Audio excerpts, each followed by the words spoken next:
இன்றைக்கி நம்ம கிச்சன் என்ன பார்க்க போகிறோம் அப்படின்னு பார்த்தீங்கன்னா Saudi Arabia special carrot sweet பார்க்க போகிறோம். அதுக்கு நான் கேரட் தோலை சீவி வச்சுருக்கேன். இந்த மாதிரி நான் 4 கேரட்டை நல்லா துருவி இந்த மாதிரி எடுத்து வச்சுருக்கேன். இப்போ ஒரு கடாயை காய வச்சுக்கோங்க. அதில் நான் இப்போ கேரட்டை சேர்க்க போகிறேன். நீங்கள் கேரட்டை கப்பு கணக்கில் அளந்து போடுங்க. இப்போ நான் 1 கப் போடுறேன். இப்போது இன்னொரு கப் சேர்க்குறேன்.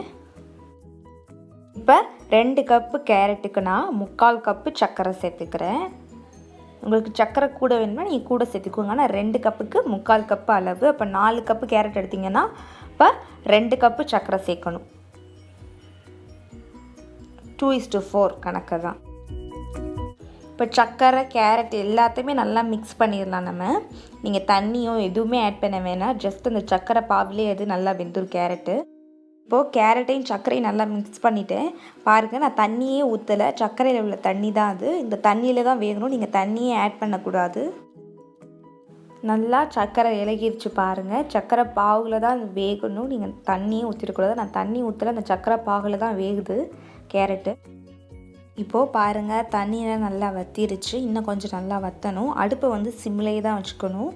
ஃபுல்லில் வச்சிடாதீங்க. சிம்மில் வச்சு இந்த மாதிரி கிண்டிகிட்டே இருங்க. இந்த மாதிரி நல்லா வத்திருச்சு பாருங்கள் சர்க்கரை பாகு. இப்போ இந்த கன்சிஸ்டன்சி, அதாவது இந்த பதத்தில் நம்ம ஏலக்காய் தூள் சேர்த்துக்கலாம். தூளாக தான் சேர்க்கணும், ஏலக்காவை சேர்த்துறாதீங்க. ஏலக்காய் தூள் சேர்த்துட்டு அதை நல்லா மிக்ஸ் பண்ணிடுங்க. இன்னும் ஒரு 5 மினிட்ஸ் நல்லா வேக விடணும். நல்லா மிக்ஸ் பண்ணிடுங்க ஏலக்காய் தூளை.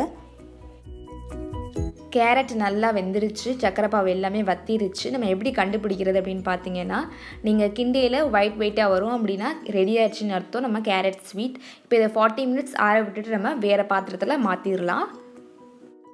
இப்போது ஒரு பிளேட் எடுத்துக்கோங்க. பிளேட்டில் நான் பட்டர் பேப்பர் வச்சுருக்கேன். இப்போ பட்டர் பேப்பரில் நம்ம கேரட் கிண்ணும் பாருங்கள், அதை ஆட் பண்ணிடலாம். 40 மினிட்ஸ் நல்லா ஆற விட்ட பிறகு தான் நம்ம இந்த பிளேட்டில் வைக்கணும். உடனே வச்சிடக்கூடாது. ஒரு 40 மினிட்ஸ் நல்லா ஆறணும் நம்ம செஞ்சது. இப்போ நம்ம இந்த பட்டர் பேப்பரில் வச்சிடலாம். இந்த மாதிரி ஸ்பூன் வச்சு நம்ம சமப்படுத்திடலாம். எல்லாத்தையுமே இந்த மாதிரி சமப்படுத்துங்க. ஒரு ரெக்டாங்கிள் ஷேப்பில் சமப்படுத்தி எடுத்துக்கோங்க. இப்போது சமப்படுத்தியாச்சு. நான் இப்போ இதில் பாதாம் பிஸ்தா ஆட் பண்ணுறேன். பாதாம் பிஸ்தாவை கட் பண்ணி ஆட் பண்ணுறேன். இது வந்து ஆப்ஷனல் தான். நீங்கள் வேணும்னா யூஸ் பண்ணிக்கோங்க, வேணா கூட ஒன்றும் பிரச்சனை இல்லை. ஏன்னா வந்து இது போட்டோம்னா அழகாக இருக்கும் பார்க்க. சாப்பிடையில் அது க்ரன்ச்சியாக இருக்கும். அதனால தான் நான் ஆட் பண்ணுறேன். இது நீங்கள் இல்லைனாலும் கூட ஒன்றும் பிரச்சனை இல்லை. இப்போ நம்ம இதை வந்து 15 to 10 hours வந்து இதை மூடி வைக்க போகிறோம். இப்போ நம்ம பட்டர் பேப்பரை மேலே அப்படியே மூட போகிறோம். இந்த மாதிரி மூடி வச்சுருங்க. ஒரு 5 to 10 hours மூடி வச்சுருங்க. இந்த மாதிரி நல்லா ப்ரெஸ் பண்ணி இந்த மாதிரி மூடி வச்சுருங்க. இப்போ நம்ம ஒரு 5 to 10 ஹவர்ஸ்க்கு அப்புறம் எப்படி இருக்குது அப்படின்னு சொல்லிட்டு பார்க்கலாம். இப்போது 10 hours ஆச்சு. நான் ஓப்பன் பண்ண போகிறேன். இப்போ ஓப்பன் பண்ணி பார்க்கலாம் எப்படி வந்திருக்கு அப்படின்ட்டு. 10 hours ஆயிடுச்சுன்னா இந்த கேரட் வந்து நல்லா இறுகிரும். நம்ம கட் பண்ணையில் நம்ம நல்லா லைக் பீஸாக நம்ம கட் பண்ண முடியும். அதுக்காண்டி தான் நம்ம 10 hours வைக்கிறது. இப்போ நம்ம ஓப்பன் பண்ணலாம் எப்படி இருக்குது அப்படின்ட்டு. வாவ், சூப்பராக ரெடி ஆயிடுச்சு. இப்போ நான் இதை கட் பண்ணிவிட்டு உங்களுக்கு காட்டுறேன். இப்போ இதை அப்படியே திருப்பிடுங்க.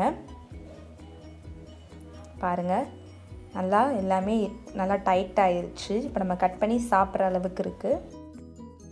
இப்போது நான் வந்து இதை பீஸாக கட் பண்ணி உங்களுக்கு காட்ட போகிறேன். உங்கள் இஷ்டம், உங்களுக்கு எப்படி பீஸ் போட பிடிக்குதோ அந்த ஷேப்லேயே போட்டுக்கோங்க. நான் வந்து இந்த மாதிரி கட் பண்ண போகிறேன், ஸ்கொயராக. ஸோ அதுக்கு நான் ஃபஸ்ட்டு இந்த மாதிரி நீளமாக கட் பண்ணிக்கிறேன். நீங்கள் லைட்டாக கத்தியை வச்சு லைட்டாக ப்ரெஸ் பண்ணால் போதும். ரொம்ப ப்ரெஸ் பண்ணிங்கன்னா அது ரொம்ப உடஞ்சிரும், தூளாக ஆயிரும். இப்போ நம்ம கட் பண்ணிக்கலாம். எல்லாத்தையுமே கட் பண்ணிவிட்டு நான் ஸ்கொயராக போட போகிறேன். உங்கள் இஷ்டம், நீங்கள் எப்படி வேணால் போட்டுக்கலாம். எல்லாத்தையுமே இந்த மாதிரி நீளமாக கட் பண்ணிப்போம் ஃபஸ்ட்டு. இப்போ நான் ஸ்கொயராக கட் பண்ணி உங்கள்கிட்ட காமிக்கிறேன். நீங்கள் எந்த ஷேப்பில் வேணால் கட் பண்ணிக்கலாம். இப்போ கட் பண்ணியாச்சு.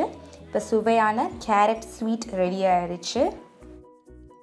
இப்போது கேரட் ஸ்வீட் ரெடி ஆயிடுச்சு. ரொம்ப சுவையாக இருக்கும். இது சவுதி அரேபியாவில் ஒரு ஸ்பெஷலான ஸ்வீட். அதை உங்கள்கிட்ட ஷேர் பண்ணிக்கலாம் அப்படின்னு நினச்சேன்.